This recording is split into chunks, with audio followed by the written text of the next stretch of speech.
Ohm's law क्या चीज होती है, इसके बारे में तो हमने ओम्स लॉ के वीडियो में बात कर रखा है। V is equal to I R. आओ आज कुछ इंटरेस्टिंग चीज करते हैं। ये देखते हैं कि ये ओम्स लॉ ये आया कहाँ से। तो इसके लिए लोगों ने कुछ एक्सपेरिमेंट्स किए और आओ आज हम भी वही एक्सपेरिमेंट्स करते हैं। तो इसके लिए मैं एक कंडक्टिंग वायर को लेने वाला हूँ। मान लो कि कॉपर की एक वायर है ये, और इसके अक्रॉस मैं एक पोटेंशियल डिफरेंस क्रिएट करने वाला हूँ। कुछ V वोल्टेज को क्रिएट करने वाला हूँ इसके अक्रॉस, V वोल्टेज। तो क्या होगा कि जैसे ही मैंने इसके अक्रॉस वोल्टेज क्रिएट किया तो इस वायर में कुछ करंट फ्लो करने लगेगी। मान लो कि आई एम्पियर्स की कुछ करंट फ्लो करने लगेगी। अब हम ये स्टडी करने वाले हैं कि जैसे जैसे मैं इस वोल्टेज को चेंज करूं तो वैसे वैसे करंट ये कैसे चेंज होता है इस वायर के अंदर। और इसके लिए हम एक ग्राफ प्लॉट करने वाले हैं, potential across the wire V versus current in the wire I का ग्राफ। अब देखो, इनिशियली मान लो कि मैंने कुछ वोल्टेज रखा 2 वोल्ट के बराबर, 2 वोल्ट के बराबर, तो मुझे करंट मिल रहा है 1 एम्पियर का, 1 एम्पियर।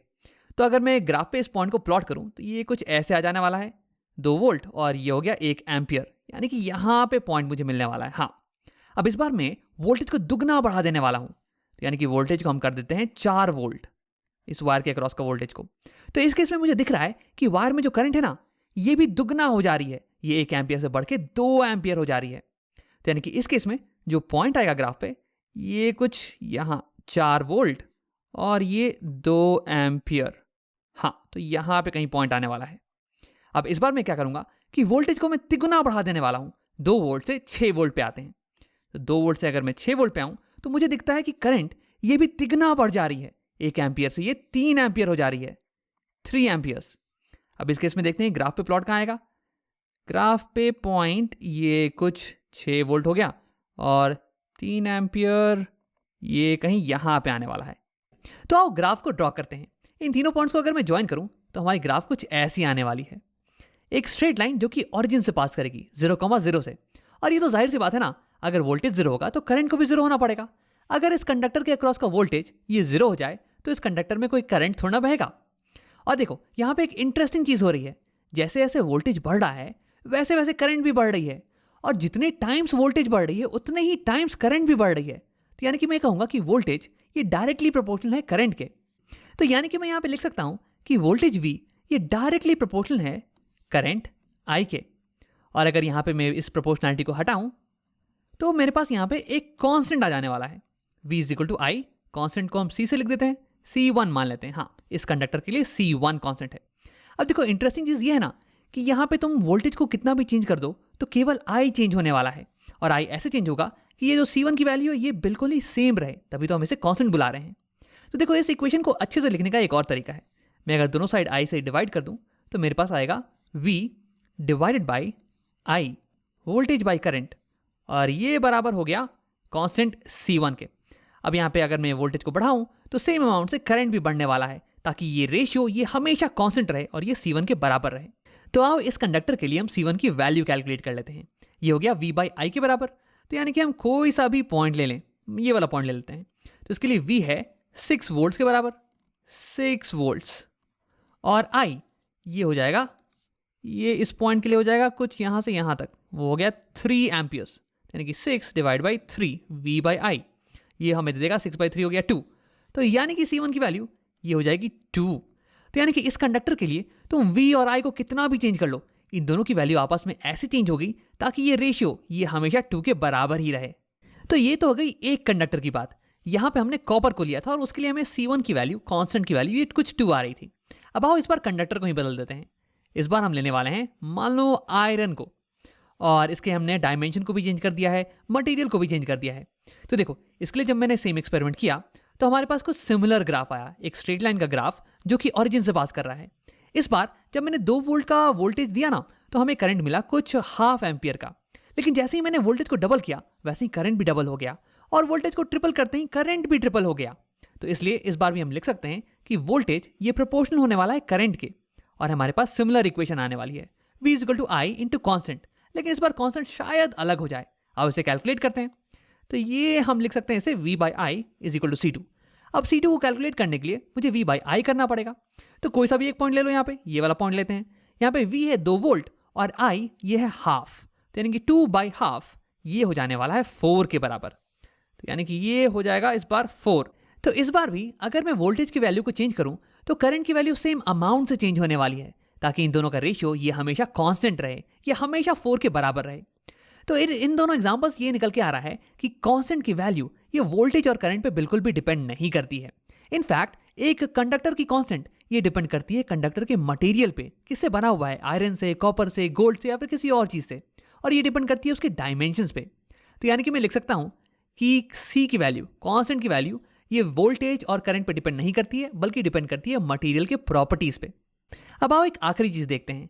कॉपर के केस में हमारे पास कांस्टेंट की वैल्यू आ रही थी 2 के बराबर, और आयरन के केस में कांस्टेंट की वैल्यू आ रही थी कुछ 4 के बराबर।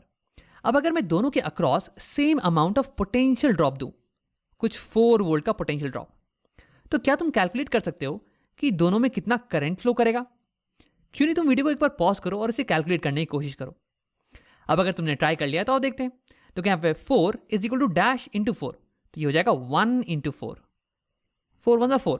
सिमिलरली यहाँ पे मैं कहूँगा 4 is equal to dash into 2, तो यहाँ पे आंसर हो जाएगा 2 इंटू 2। तो देखो ध्यान देने वाली बात यह है कि जब कांस्टेंट की वैल्यू ज़्यादा थी, 4 थी, तो करंट की वैल्यू ये कम आ रही है, और जब कांस्टेंट की वैल्यू कम थी तो करंट की वैल्यू ज़्यादा आ रही है। तो एक चीज़ हम ये भी कह सकते हैं कि ये जो कांस्टेंट है ना, ये डिटरमाइन करता है कि ये कंडक्टर कितने करंट को अलाउ करे खुद के थ्रू। तो यानी कि इस नंबर से हमें ये पता चलता है कि ये कंडक्टर करंट को कितना रेजिस्ट कर रहा है, कितना रोकने की कोशिश कर रहा है। जिस कंडक्टर के लिए ये नंबर बड़ा होगा वो कंडक्टर ज़्यादा रेजिस्ट करने वाला है करंट को, और जिसके लिए छोटा होगा वो कम रेजिस्ट करेगा। तो इसलिए इस कांस्टेंट को हम रेजिस्टेंस भी बुलाते हैं, रेजिस्टेंस आर। और यहीं से आया है हमारा Ohm's law, potential across a conductor is equal to current in the conductor into resistance of the conductor. तो यानी कि रेजिस्टेंस ये एक मटेरियल की प्रॉपर्टी हो गई, और ये डिपेंड नहीं करती है वोल्टेज और करंट पे, और ये बताती है कि ये कंडक्टर कितना रेजिस्ट कर रहा है करंट को। अब एक आखिरी चीज देखो, ओम्स लॉ के अनुसार ये जो वोल्टेज है ना, ये डायरेक्टली प्रोपोर्शनल होने वाला है करंट के, यानी कि जिस रेशियो में वोल्टेज बढ़ेगा उसी रेशियो में करंट भी बढ़ने वाला है। और यही सेम चीज हमें दिख रही है इस कंडक्टर के वी ग्राफ में। देखो वी ग्राफ ये एक परफेक्ट स्ट्रेट लाइन आया है ऑरिजिन से पास करता हुआ, और इस केस में जिस रेशियो में वोल्टेज बढ़ रहा है उसी रेशियो में करंट भी बढ़ रहा है। लेकिन देखो अगर तुम असल में प्रैक्टिकल करोगे ना, तो किसी भी कंडक्टर का ग्राफ ये इतना स्ट्रेट लाइन नहीं आने वाला है। बहुत सारी गलतियां हो सकती हैं यार, हो सकता है कि तुमने रीडिंग लेने में थोड़ी सी गलती कर दी हो, या फिर डिवाइसेस में कुछ ना कुछ फॉल्ट हो। तो इसलिए उन गलतियों से बचने के लिए हम बहुत सारी रीडिंग्स लेते हैं, और हमारा ग्राफ ये कुछ ऐसा आता है। डॉट्स थोड़े स्ट्रेट लाइन पर नहीं होंगे, लेकिन तुम दूर से देख सकते हो कि ये ऑलमोस्ट स्ट्रेट लाइन पे है, और तुम ऑलमोस्ट ये मान सकते हो कि जो वोल्टेज होगा ना इस कंडक्टर का, वो डायरेक्टली प्रोपोर्शनल होगा करंट के। लेकिन देखो कभी कभी ऐसा भी हो सकता है कि किसी कंडक्टर के लिए ग्राफ कुछ ऐसा आ जाए, ऊबड़ खाबड़ ग्राफ। देखो यहाँ पे वोल्टेज ये करंट के डायरेक्टली प्रोपोर्शनल नहीं है, जैसे कि इस सेक्शन पे ध्यान दो यहाँ पे। तो देखो यहाँ पे करंट तो बढ़ रहा है, लेकिन वोल्टेज ये तो उल्टा घट रहा है यार।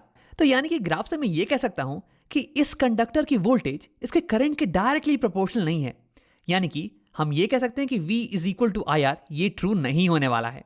तो ऐसे डिवाइसेस जो कि ओम्स लॉ को फॉलो नहीं करते हैं, इन्हें हम बुलाते हैं non ohmic devices. Non ohmic devices, तो इन्हें समझने के लिए हम ओम्स लॉ का इस्तेमाल नहीं कर सकते हैं।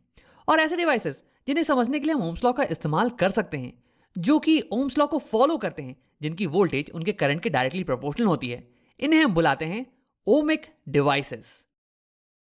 वैसे मेटल्स ये ओमिक होते हैं, इनकी वोल्टेज इनके करंट के डायरेक्टली प्रोपोर्शनल होती है, और इनका वी का ग्राफ ये भी एक स्ट्रेट लाइन आता है। और इसका एग्जांपल हो गया किसी बल्ब का फिलामेंट। अब नॉन ओमिक का एग्जांपल हो गया सेमीकंडक्टर्स, इनकी वोल्टेज इनके करंट के डायरेक्टली प्रोपोर्शनल नहीं होती है, और इनका वी का ग्राफ ये एक स्ट्रेट लाइन नहीं आता है। और इनका एग्जांपल हो गया एलईडी बल्ब्स, जो कि आजकल हम अक्सर यूज कर रहे हैं। अब आओ वीडियो को यहीं पे समराइज करते हैं। हमने देखा कि ओम्स लॉ ये आया कहां से है, और कुछ ओमिक डिवाइसेस होते हैं जिनकी वोल्टेज इनके करंट के प्रोपोर्शनल होती है, और उनके लिए हम इसका इस्तेमाल कर सकते हैं। अब इनके लिए V वर्सेस I का ग्राफ ये एक स्ट्रेट लाइन होता है पासिंग थ्रू ओरिजिन, और इस ग्राफ से ही तुम कैलकुलेट कर सकते हो रेजिस्टेंस की वैल्यू। किसी भी पॉइंट पे तुम वोल्टेज और करंट को कैलकुलेट करना और उसे डिवाइड कर देना, तुम्हें रेजिस्टेंस की वैल्यू आ जाएगी।